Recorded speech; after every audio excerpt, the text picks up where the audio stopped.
I'm interested to hear what kinds of culture you guys consume, where you draw your inspiration, and what other works you sample both on television and also books, magazines, movies, the internet. Any of them, all of them? What was Sarah Palin's answer? In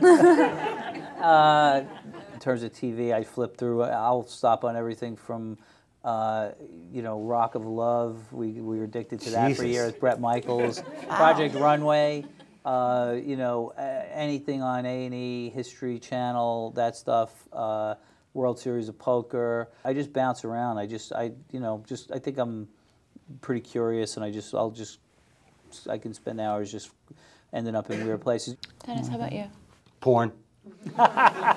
It's pretty much just porn, 24/7. Have you ever seen 1920s porn? It's really, no. Really hot. Oh, you found What's some of it that? like? Great. A lot of pubic hair. A lot of pubic hair. Which, of course, you know, you need to look at for the show. It's research. We actually did. We actually, on the show, used the oldest known existing porn film, or still existing porn. I'm sure the minute somebody invented a camera, somebody said, I have a great idea. But this is probably a couple of years after that. It was a film. I got a short film. Yeah. It was like 1913. It was Jesus, a really? Italian film. Yeah, we actually used it it was the guys like had like kind of a stag party and they're watching this thing. You also famously make use of merkins on your Yeah, we've got a whole show. merkin department. Those of you who don't know what a merkin is a wig, but basically a pubic wig. To get to Dennis's point Yes. earlier. So. Yes, he's tying it all Yeah. So together. it all you comes play a full lot of circle. sports, Dennis, but what do you read, what do you watch, and how much does that inform your writing? You know, I'm an idiot, and I have ADD, so I read like 5 books at a time, and I'm not kidding. You can ask my wife or my kids. Literally, at any given moment, 3 of those are sports biographies. And then usually there's a Kennedy assassination conspiracy slash death. You know, right now I got a Camelot, like, you know, another one of those, the unbelievable, unending curse of the Kennedys books. I'm swallowing them up. I'm from Massachusetts. And then I usually have a book that I'm thinking I might want to turn into something, which is usually a gangster or a historical book. And that's it. You write a period show. Right. How much do you think about what's going on in the world when you're focusing on Nookie's life? Well, I mean, it just so happens. I mean, there's so many things that are going on in the world. There's such perfect parallels for the time period I'm writing about. I mean, basically the illegal alcohol business is almost a perfect template for the illegal drug business. Political corruption is apparently something that has always existed, because the more I read about the Harding administration, it's everything that went on in the Bush administration and in every other presidential administration to varying degrees, I suppose. We don't consciously set out to make parallels, but you find them. How much do you think about viewers when you're writing the shows? I try not to think about it because it runs the gamut. I mean, particularly on our show, I think people watch it for so many different reasons. I mean, there's the gangster audience, there's the relationship audience, there's the history audience, and you know, it's the old cliche: if you try to please everyone, you'll please no one. So, you know, we just try to just entertain ourselves in the room, and you know, generally have the confidence to think if we think it's good and we like it, hopefully there's some 6 people out there that'll agree. So it's because that'll become the tail that wags the dog, and trying to please your audience. What's the worst thing happening in television right now? The worst thing happening in television? Wow. Oh, I don't watch enough TV to know. I'm sure there's some horrific stuff going on. The worst thing happening. I mean, you guys were watching what awful show and loving it? Rock of Love? Yeah, I was great. You know, no, that's the thing too. And people who work in scripted TV say, oh, these fucking reality shows are. Like, when you watch something that makes me want to tune in. We watched. What was Danny Bonaducci had a show called I Know My Kid's a Star, where Danny Bonaducci has this was great. Danny Bonaducci has these stage mothers and their kids who they think are potential stars, and then he evaluates them. This was must-see TV for us for like 12 weeks in a row.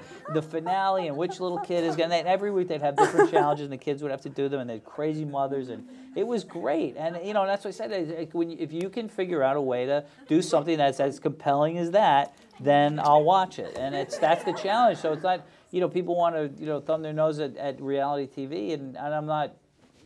I don't watch a lot of it, but again, it's like, well, it's a level playing field, and there's a remote control, and people flip, and there's your stupid cop show, and there's that, and All right. people Well, gonna do can I that. just interrupt you and just say what the greatest show on television is right now? Yes. And I'm going to fuck up the title. Steven Seagal. Oh yeah, Lawman. No, No? it's better than that. Isn't that it? The Lawman was where he was. I guess he was really he was a real sheriff. Yeah. Right. Yes. Well, that's expanded. And I discovered it one night when I was looking for a hockey game, believe it or not. He's now playing a fictional, Elijah Kane is his name. Oh, that's great. And if you were into Steven Seagal, I don't know about you, I loved him, okay? Some of the funniest movies of the 90s and the 80s were made by Steven Seagal. If you haven't seen him in a while, he's huge, which is a plus. And he's in this show. It's they shoot it in Canada, and he's like the head cop. But the thing is now they have to cut around him because he's so big that he can't do all the Steven Seagal moves. So it's shot in high def. And then what he does is he pulls up in a Cadillac Escalade and he goes, "What do you think you're doing?" to a bad guy. And then he starts to open the door, but they don't want to show how big he is. So he starts to open the door, and then he cuts to all these quick cuts of the stunt double beating the shit out of these people. And then he brings himself home. The best part of the whole show is he's so big, and he's the producer, and he's also the writer of the show. And the co-creator. Say no more. So he has a guest star every week. Last week it was Tia Carrera, and she comes in as the DA, and she goes, "Elijah, we got to get rid of this scum on the street." And she shot from here. "Elijah, we got to get rid." Then it cuts to Steven, who's like 4 feet away from her, and he shot from a camera from up here to hide the double chin. So it's like, there's two. I agree. Let's get the scum off the street. Meanwhile, the hair thing, like the hairpiece thing, it's like a chia pet. It's unbelievable. So I'm watching the show. The dialogue is great. The action is unbelievable. Trying to figure out where's the stunt double, where's he, is all great. But the real key to the whole show is just staring at the different lighting and going like, what the hell's going on with his hair? Right. What is it called? Elijah Kane? It's called Justice. It's called Justice. Justice or something Justice. Right. I lost the title because when I saw it was coming on, I was fumbling with the remote like I gotta watch this. And then I watched the whole episode. That's great. It's really, you gotta see it. So there you go.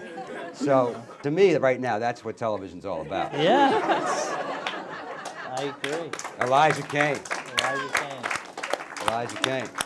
Which makes me wonder, how much do you think of the effect it's going to have on the audience, and how much, if at all, do you feel you have a responsibility for the message that your show conveys? I hope that the show asks more questions sometimes than gives answers to things. I like the idea that things are open-ended or people have different interpretations of what's good and what's bad. And I'm not really setting out to deliver a message necessarily, because there is no. It's really just a point of view. So what is it like for you when a show comes to an end? You both have dealt with this with The Sopranos and Rescue Me. What kind of a process is that from the writing perspective, from the acting perspective, and also from a human perspective? I think it's really difficult to say goodbye to everybody. It's really sad. People, even though you think in your mind, which is generally true, you spent 7 years with people, you think we're going to work together at some point in the future. It's there's that sadness to it. Right. Then there's the relief in terms of time, because if you're writing as well as producing, you have to be on the set all the time. So you're 90, 100-hour work weeks, which are crazy. And then there's just I also get to act, and there's the pure juice of the acting, which is I loved working with those people on Rescue Me, because the main cast in that show, like I'm telling you, I don't think, few and far between in the movies where I've been, when they call action and you look at the other person and you go, holy shit, I don't know what's gonna happen here. Right. So it was really so much fun to go to work every day. And we also got to do comedy drama and do this heroic, action stuff. With real firemen taking all the chances, but making us look like. So it was great. But I didn't miss the work hours. It was nice to get a break. But I'm also like a junkie. I'm desperate to get back. I'd like to find another idea. I love the process. Storytelling-wise, I really fell in love with television on the job, and on Rescue Me, it was even more so. Just being able to write that long and to play a character that long, and so play all those different levels. There's just nothing like it. I mean, Dustin Hoffman said that about Luck, which really? unfortunately didn't last that long. Right, right. How much he fell in love with the acting process for television. You get to be that person for it's really great. A long time. Do you feel that you know everything that happens in Tommy's life? Now, like after the show ended, oh yeah, like I said, if we made the movie, people. Do you know how he dies? Every time I wanted to kill the guy, they said I couldn't do it. If we made the movie, I was going to say, he's got to die at the end. So I just always had it in mind that he died, you know, in a very heroic fashion, but, you know, fucked up. Yeah. Something really dark and fucked up, you know. Right. And how was it when The Sopranos drew to a close? I mean, that was obviously a protracted... So, yeah, so complicated, you know, in so many ways. That experience for me will be the experience that anything else I do will always be compared to. No matter what I do in my career, whether I create it or not, that was such a magical time period for me. I mean, that really was just an incredible job in so many different ways. The people I worked with, the show itself, and not just because of how successful it was. I mean, I loved going to work every day. I mean, I made some dear friends who I'm still lucky enough to work with. Tim Van Patten, who's one of my closest friends in the world. I met him on that show, and it was just magic. So when it came to an end, it was sad, but it was also the right thing to do. I mean, when David came to me and said, I think next year is it, I said, look, if you told me you signed for 7 more years, I'd say, where do I sign? But that said, I think you're right. I think we're done. And he felt like we ran our course and we did everything we wanted to do. But it was bittersweet. I mean, it was such an incredible ride. You know, it's like high school. You know, you graduate and you think you're in such a compact time period with these people and this intense experience, and you think, you know, we'll see each other again and we'll work again, and then years go by and somebody said, yeah, Sopranos was off the air 5 years already. Wow. And it's mind blowing. I mean, it's such a long time. I mean, I go, yeah, of course I'm in my 3rd year of my series, and it feels like just yesterday in some ways. Do you have a dream project? Maybe Boardwalk Empire is the dream project, but is there some shining light off in the distance, both of you? You know, it sounds hokey. I mean, I'm living it. Honestly, my dream was to make a living as a writer.